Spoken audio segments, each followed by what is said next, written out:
Gord Dougan, this is my second year as the manager of myFM in Kincardine, Port Elgin, and Goderich as well. And with me, it's Liz Dadson with the Kincardine Record. Just finished our 4th year in business, and a shout out to Marlene Reed, even though she's not here, for making us both look somewhat Scottish. Only a wee bit. A wee bit of Scottish, yes. I'm honored to be here tonight. When I was asked, I jumped at the opportunity to toast the Lassies on Robbie Burns Day. I myself have a bit of a Scottish background. My father, who's in his 80s, just finished about a 36-page biography of his life so that we could pass it down from generation to generation. In fact, he just finished it a few weeks ago and emailed it to me. And in it, he talks about his mom and dad, May McMonagle and John Dougan, emigrated from Glasgow to Ottawa when John Dougan was 19.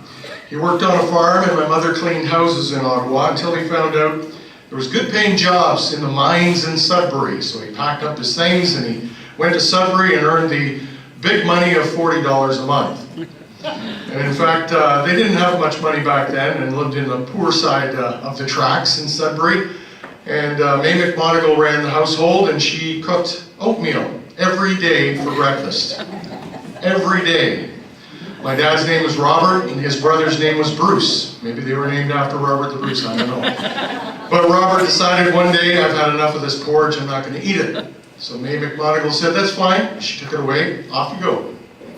He came back in for lunch, sat down for lunch. May put the porridge back in front of him. Can you tell she's Scottish? Sorry. He didn't eat it. That's fine, off you go. He came back for dinner. Guess what he had? And he ate it. So, anyway, Robbie Burns, probably the most famous Scotsman of all. 250 years ago, on January 25th, 1759, he was born. The eldest of 9 boys, his father, who was a farmer, insisted that his children have good educations. And Robbie loved reading, especially prose. And as Mr. Duncan pointed out, he wrote his first poem to his girlfriend at the age of just 15. His songs are sung around the world, as Mr. Duncan mentioned, 2 of them, Auld Lang Syne and My Love is Like a Red, Red Rose. Yes, most of his songs about women. Robbie Burns loved women. And to celebrate the fairer sex, I thought I would take a look at what makes men and women different tonight. Specifically, or scientifically speaking, our brains are different. Women have larger hippocampuses than men. That's the part of the brain that stores memories. And this is why women remember things like dentist appointments, their friends' names, your relatives' birthdays. And I'll prove it to you right now. Jackie, when is my brother's birthday? January 25th. When is my dad's birthday? January 2nd. There you go. She may not know yours, but she knows all the relatives. She knows them all. Whenever I need to know when somebody's birthday is, I just ask her. A woman cares about her looks as well. She'll dress up to go to the grocery store, to go shopping, to do gardening, or just to get the mail. A man will dress up for his wedding and his funeral. I've been married 30 years plus now, and I know this next fact to be true. A woman marries a man expecting him to change, and a man marries a woman expecting she won't change, but she does.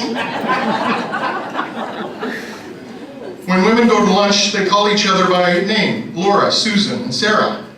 When men go to lunch, they call each other idiot, fat boy, and stupid. When the check arrives, Joe, Bill, and Sam will put $20 on the table for a $35 lunch. Number 1 is that's all they got in their wallet.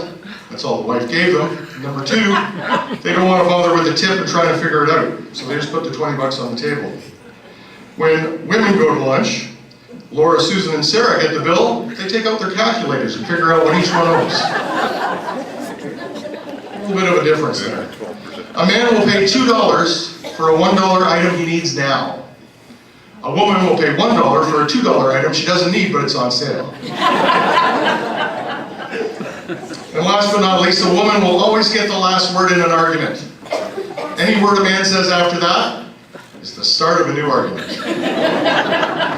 So with that, I say thank you, Lassies, because without you we'd be going in circles lost and we wouldn't even know it.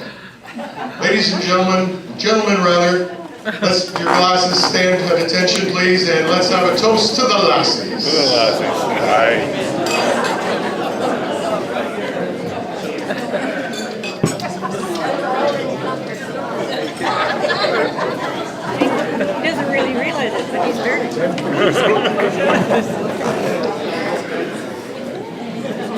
Okay, so thank you, Gord, for that delightful dispensation on differences. Now it behooves me to reply to that with a toast to the men, especially the dear Scottish bard we celebrate tonight, Robbie Burns. It was obvious, as everybody has said, that Burns loved women. He was obsessed with them. Just look at his impressive record. 11 children by 5 women in 13 years. Unlike the typical man, he certainly could multitask.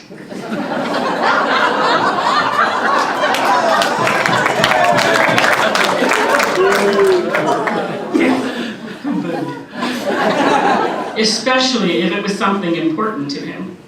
However, the prize for high achievement in multitasking still goes to a woman, Burns' wife, Jean, who went to his funeral and gave birth to their last child on the same day. It was a busy day. Sometimes men just don't get it right. Women might be accused of lack of logic, but are quite good at dealing with the unexpected. Unfortunately, men sometimes flounder. Take Burns' father-in-law, for example, who upon hearing that his daughter was pregnant with Burns' illegitimate child, promptly fainted. It was his wife who had to go and get the cordial to revive him. Burns was a bit of a contradiction. He loved the ladies, but he would also be inclined to agree that there are three rings in marriage: the engagement ring, the wedding ring, and suffering.